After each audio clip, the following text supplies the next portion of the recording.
Hi, Internet. Welcome to the Troyan YouTube channel. It is Thin Lizzy Thursday coming with you hot off the heels off of Phil Lynott's birthday the other day.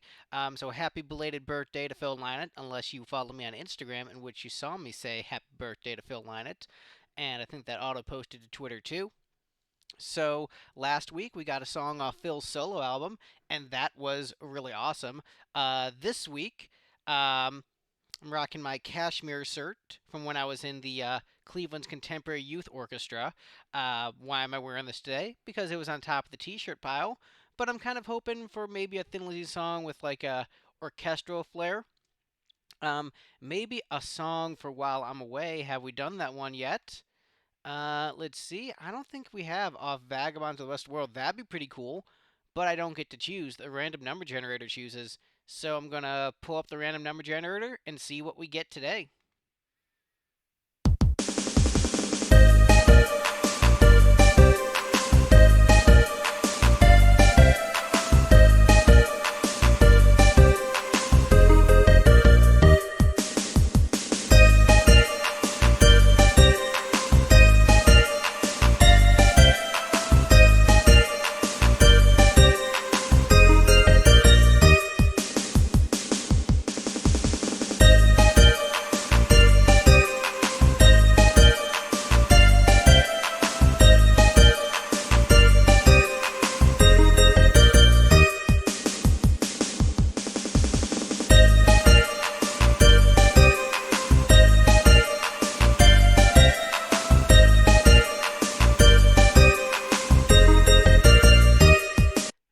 All right.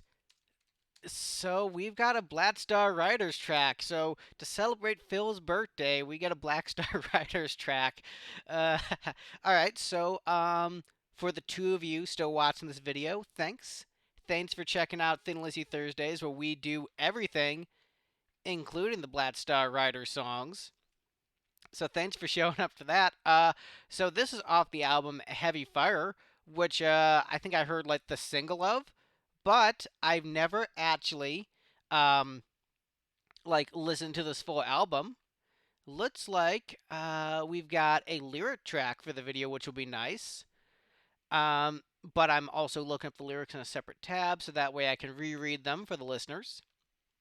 But yeah, this is basically actually going to be an authentic reaction of just like, hey, Greg doesn't know a song. So we'll see how this stacks up against the rest of the Lizzy catalog.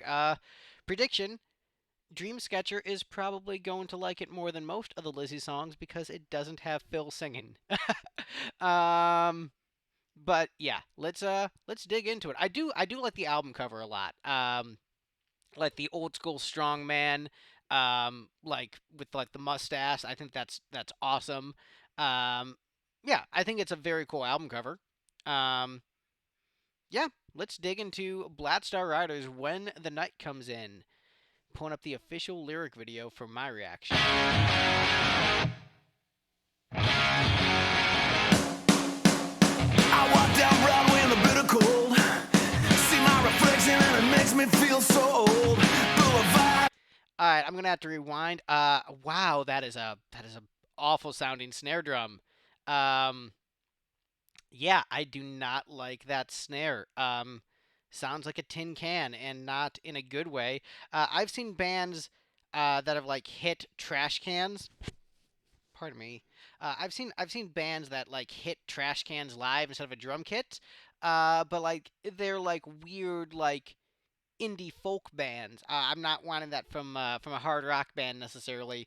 Not a good sound. So yeah, that was really distracting. Um, Part of it might be the headset I'm listening to this with, but I haven't had that issue with any of the other songs. So oof. All right, yeah, got so distracted, wasn't even noticing the lyrics. So let's get back to it. I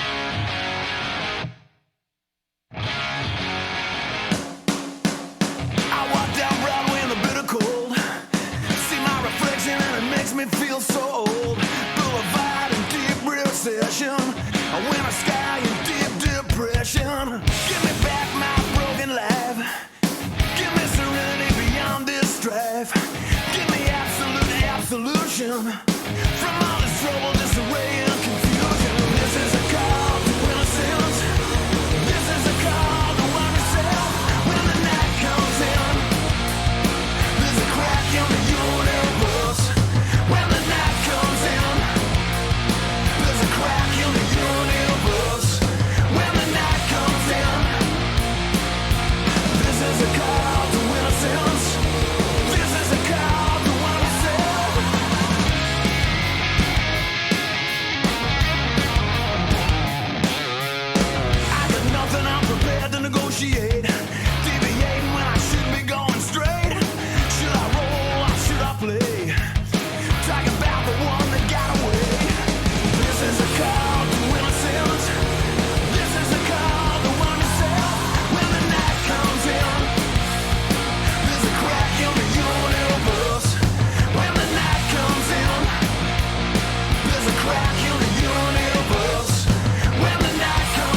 that's a good point to pause. So there is a whole lot of not interesting going on in this song. The biggest thing of interest was like during the second verse, like, ooh, there was a little bit of palm muting on the guitar. Um, and like that's it. So like a slight dynamic change. Musically, oh man, that's sort of a problem with I have with a lot of Black Star Riders materials. That sounds like just generic hard rock. Um, so this is coming off as very generic. Lyrically, it feels like half baked, like attempt at Lizzy deepness. Like lyrically, it's still like deeper than most like hard rock, and it's but it feels like absolute surface level like imitation of Lizzy rather than actually really saying anything. So let's look at these lyrics. I walk down Broadway in the bitter cold, see my reflection, and it makes me feel so old. A boulevard in deep recession, a winter sky in deep depression. So you've got, a character who is, uh, what year is this? 2017. So, uh, like 10 years ish after the housing collapse that, plunged the American economy into recession. And a lot of people were still like reeling from the effects of that. But by 2017, you did have like a bit of a rebound for a number of people. Um, so it's almost wondering like how relevant was this lyric at the time?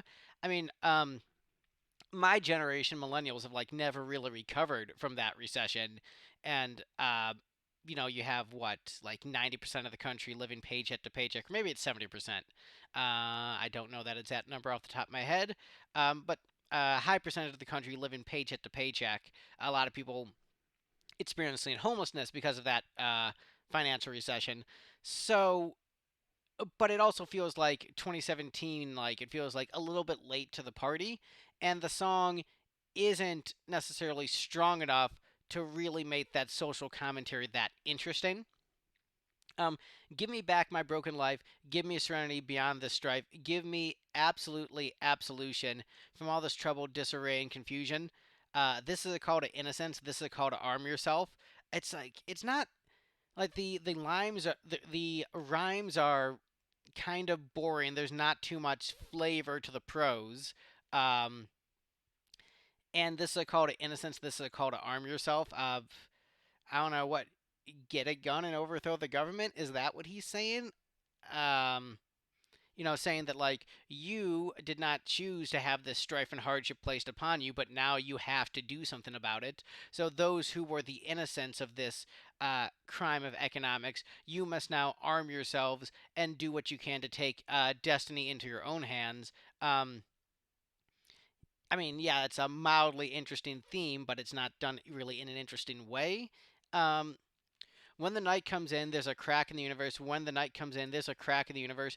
When the night comes in, this is a call to innocence. This is a call to arm yourself. When the night comes in, there's a crack in the universe. That's yeah, okay, yeah. These are boring lyrics.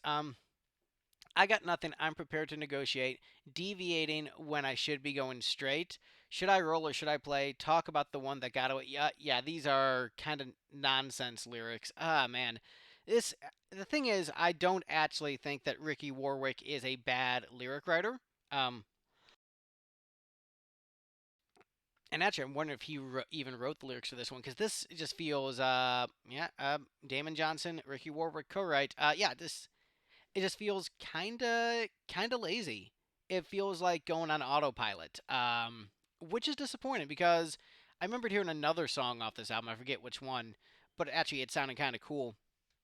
Um, but yeah, this one is it's competent, it's professional, it's well done, but it's also generic and a little bit boring.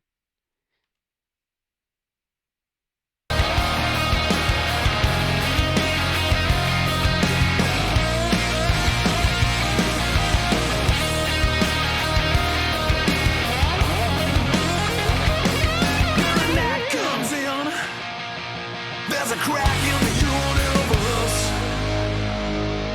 When the night comes in, there's a crack in the universe. When the night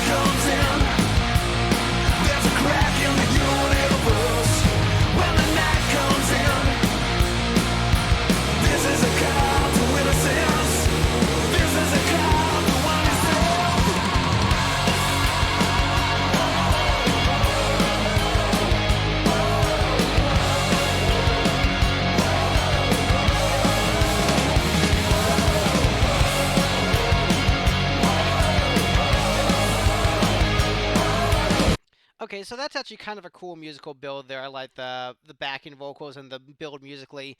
The lyric video, I'm sorry, is showing some absurd stuff that has nothing to do with the song. There's like a guy playing fetch with a tiger, a ship sinking, some dudes at a factory. Like this is all just really, really random stuff.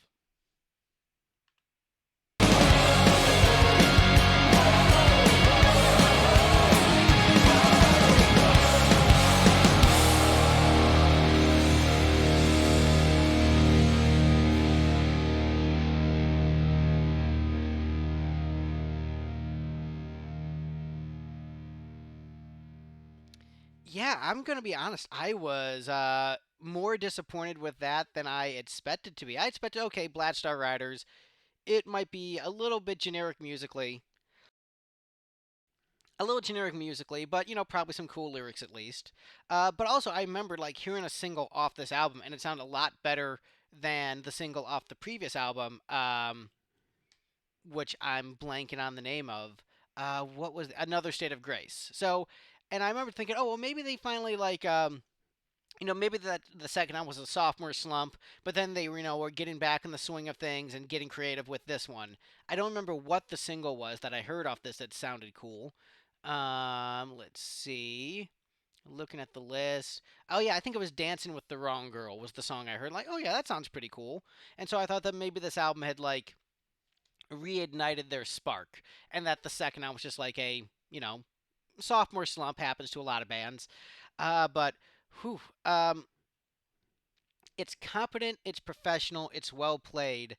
But and the thing is, like, as far as the writing goes, it doesn't have anything inherently wrong with its structure, other than like being sort of like empty and meaningless, and not being catchy and fun enough to compensate for that empty meaninglessness.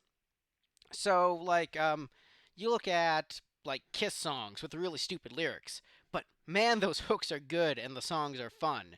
And I think there's something to be said. Like when a band is like this tight, like you lose charm and uniqueness when a band is like this in the pocket, everyone this tight. Like there's not as much personality and individuality to the players. It sounds like a lot of other bands out there. And so when you look at like there's a certain charm to the way that Ringo Starr played the drums, where it just felt a little bit more loose and lively. Versus when you hear the drums on this track, it's very, very tight, and it becomes almost mechanical and loses that human charm. And I think that's something that a lot of like hired gun players really struggle with. Like a lot of guys I know who are in like, Nashville playing country bands, they're so tight and they're so perfect that they lose a little bit of the personality and life and vibrancy and passion and soul that comes with music. And so, you can have Stevie Ray Vaughan play um, Voodoo Child. He can play it perfectly, but he's not going to play it with that same soul that Jimi Hendrix did, and that personality is lost. And that's not to say that Stevie is a bad player or that he doesn't have his own kind of soul, but like that personality is really lost from a lot of these like hard rock bands that are signed to labels like Frontiers. It's just it's so slick that I feel like it's lacking personality and all kind of is a wash and sounds the same. Which is ironic as a guy who loves hair metal. A lot of people said all those bands sounded the same. When I actually felt there was more personality to the plane than they were given credit for. I think in this case, these bands don't have as much personality, um, but I think they're looked upon more favorably because there's just less options out there if you want old school hard rock, and so like kind of take it or leave it, kids. Um, yeah, so this one, like I said, it's played well. Like no one's doing a bad job. It's played professionally, and it's not a bad song in terms of the writing, but it's it doesn't offer anything unique. It's like it's just if you need like a generic hard rock song, this succeeds in that. If you just need something that's background, but it's not going to stir your soul. And with so many, Lizzy songs that like make you cry or make you think about life, this one, yeah, this one, I just feel like empty and emotionless, which is the worst feeling to have. Because it's better to hate something than to be apathetic. And I just have to feel apathy towards this. Um, so, yeah, now comes the part where we rank this. What was this even called? When the Night Comes In. Yeah, so let's zoom straight to the bottom.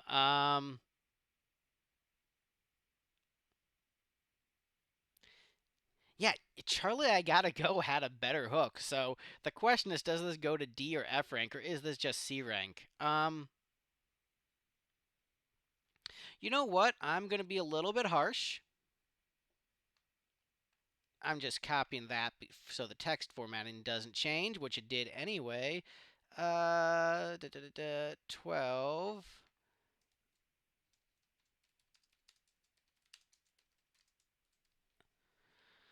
All right, so this is the first D rank song, and I'm going to go ahead and give you my reason for it. The reason why this one ranks so low is because the lyrics were fake deep, and fake deep is, I think, in some ways worse than being vapid. Like, if you're just going to write, like, let's put the X in sex. I'm sorry, Kiss is always my go-to example with bad lyrics. They're the first band that comes to mind for some reason. um, but if you're just gonna write a song with like just dumb lyrics, and you're not even gonna try to hide the fact that it's dumb, you're just gonna like this is just a fun party song. I can give that a pass. But when you're trying to be deep but aren't actually saying anything, it feels deceptive and dishonest. And I feel that is in many ways more insulting to the intelligence than just like being upfront, but it's like, yeah, we're just being silly and having fun. So for that reason, this is going to be the first D rank song. Um, I still couldn't give it F because I didn't think it was a complete failure of a song, and that like it is played well and it is following like competent musical structure. So it's not just like a chaotic mess. Um, it just didn't do it for me. So, did this one do it for you? Let me know in the comments down below. All two of you who watched this week because it's Black Star Riders. Uh, but maybe Michael will appreciate just the evisceration of the song. All right. Well, yeah, stick around for more Thin Lizzy Thursday. If I'm not responding in the comments, it's because I'm enjoying a little rest and relaxation. So, recording a couple in advance. So if I don't see you in the comments on this one, I'll see you in the comments on the next one. Bye, everyone.